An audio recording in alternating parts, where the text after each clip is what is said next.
Game, the motherfucking Game. Wish I could do an interview with him, man. Shout out to the Game, man. He has been going on an interview run a little bit. He appeared on Big Boy. He appeared on the other show that's in L.A. I think he appeared on one more show. I don't know. But he's done like a few L.A. interviews. And he has revealed that he's working on a Gangsta Grillz mixtape, which is really cool. It's called The Trailer Before the Movie or something. Oh, no, it's called Every Movie Needs a Trailer. So he's saying, with that title, he's saying basically this mixtape, this Gangsta Grillz mixtape, which is the first Gangsta Grillz he's ever done, is the trailer to the movie, which is the documentary 3, which is coming out after. But in this interview, he says the current state of hip-hop is trash. And he says he's one of the best MCs. So let's actually listen to that. What do you feel the state of hip-hop is right now, gang? It's trash. Yeah. Yeah, I don't like it. And me, I'm just, one of the best rappers on earth. So, I mean, what am I saying? Is it bad to say that I'm one of the best rappers on earth? Nah. Right. I am. Right. Everyone knows this. And anyone that disagrees with that is, they lying to themselves. But then we get back to that mirror. They need to go step in that mirror. Right. Look at yourself. And then bring up my discography and everything that I've done for hip-hop, L.A., the West Coast. Like, I carried a lot and I asked for nothing. Now, look, the state of music is trash. I think anybody who's like hip-hop is not it, man. I'm going to be honest with you. I've lost my, I don't want to say passion for hip-hop, but I've lost, like, me liking a lot of the new music that's coming out, man. A lot of the new music is just garbage, man. And to be honest with you, we lost a lot of the people that were going to lead the sound, which is another issue, is, you lost Juice WRLD, XXXTentacion, Nipsey Hussle, Pop Smoke, Lil Peep. These are the 5 people I always end up mentioning because I feel like those were the ones that were going to kind of shift the sound. Mac Miller as well, which is another one that we lost that was big, that was doing something. So we lost a lot in hip-hop, and that's probably the reason why I hate a lot of the new music that's coming out, because it just doesn't hit, man. A lot of them sound the same. The substance isn't there for the most part. Like I said, this year, Clips, Banks, maybe this Nas and DJ Premier that's coming out might be something, but other than that, man, I can't really off the top of my head be like, man, this new project I've been listening to, I love. Like, it's been very limited, man, and it's this. And I agree with Game, man. He is one of the best rappers that there is out there. I think the only thing that kind of gets in the way is his antics, the stuff that him always name dropping, always stirring shit up, and a lot of people don't like that. I don't mind it, to be honest with you. I really don't care.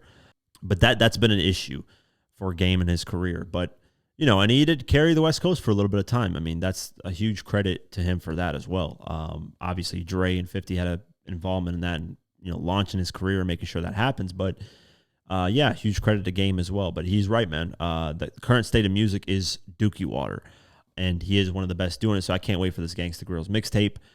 Zach, I know he asked me to live stream. I probably won't. I'm glad I didn't live stream last because he promised it coming out this past Friday that went. So I'm glad I didn't live stream it because he never dropped that Friday. I would have been pissed if I stayed up really late at night, Thursday night, waiting for this project to drop and it never comes out. So the chance of me live streaming albums anymore is going to be very, very minimal. It's going to be very rare. It's just something that I don't want to be up really late, to be honest with you, man. I've shifted my health, my schedule of how I sleep, and I feel way better. I can get a lot more done, more productive, just everything's better. So I don't want to, risk my sleeping just for, to do a live stream of an album listening session. I could do it probably the following day on a Friday, maybe like midday, and not listen to the album till like Friday afternoon. I'm willing to do that, but a Thursday night stream at like 12 at night, probably not happening ever again. I'm just prioritizing my health way more than that. That to me is not, it's not even my bread and butter. I don't live stream in general. So to me, it's like, it's a thing that I do just because I like connecting with you guys live. It's a fun, thing to do. But other than that, I'm not like much of a live streamer.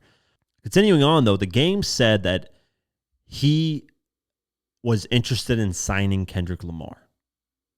So let's play this clip.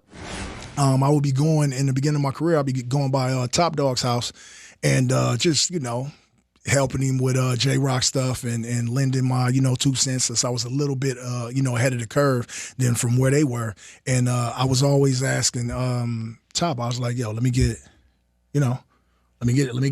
Mm-hmm. He was like, no. And so he knew what he was. I knew what he was. J-Rock, when I took J-Rock on tour, Dot was hype man. Yeah. You know what I'm saying? And I asked Top again at my house in Glendale. I was like, let me get Dot. He was like, nah. But he was like, yo, what if we piece up TDE? And I was like, man, I got Black Wall Street. I'm good. Like, I want you to do So your when you thing. say let me get Dot, are you talking about let me get him as an artist or as a feature? Let me get him as an artist because I already knew. I knew what he was gonna be. And nobody didn't understand it yet except everybody that was around Top and TDE. They knew. And I knew. And at first, everybody was saying how he rapped too fast and it was going around the hood and all of that, right? And I was just like, y'all tripping. This is him. Now, Game was early on a lot of West Coast artists, obviously, because he's from the West Coast. Makes sense, right? Nipsey Hussle, early on him. Early on Kendrick, because a lot of people say the first time they heard Kendrick was The City on Game's Red album. I can't recall when I first heard Kendrick. I don't think it was, for me, it was The City. I think I heard High Power, which came out before that song. Or I might be wrong. Let me see, actually. When did High Power? I think High Power came out actually in 2011, so that might actually be the first time actually. Yeah, that might be actually the first time I ever heard Kendrick Lamar. The City, when did The City come out? Turning angels in the city. Oh, oh. This came out August 23rd, 2011. Oh, so same type of time. To be honest with you, I think I heard of Kendrick first on High Power and then maybe The City after, but I heard Kendrick first on High Power, then I listened to Section 80, yeah. So definitely High Power is the first record I heard Kendrick on, which was dope. So a lot of people credit Game for, the first time I ever heard of Kendrick was on his album.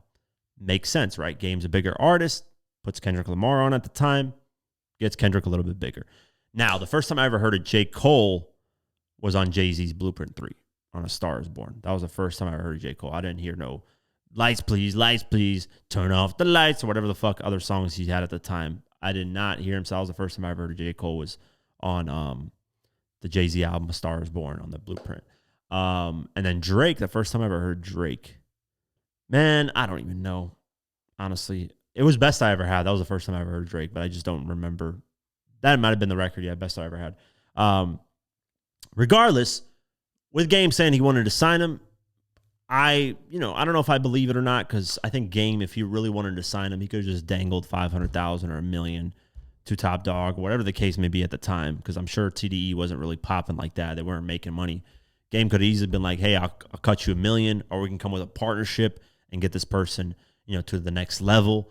But Game, here's the problem with Game's career is he's never cared about the business side and having relationships and building them and nurturing them.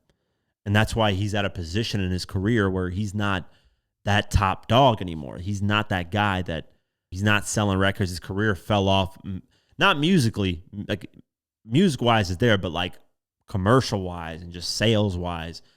Not even sales. Let's just throw sales out the way, but commercial-wise, like where he's, performing at the VMAs or he's getting respect from, just peers and doing music with all kinds of artists and out there a little more in the mainstream, like that type, because he's destroyed a lot of those relationships, where they crumbled. And I don't think Dr. Dre has anything to do with Documentary 3. I don't think he does. I don't even know if the Dr. Dre had anything to do with Documentary 2. I don't remember if he did or not. But regardless, Game says this, and TDE's head of security, 2 T's, which Kendrick Lamar mentioned in one of the diss tracks to Drake.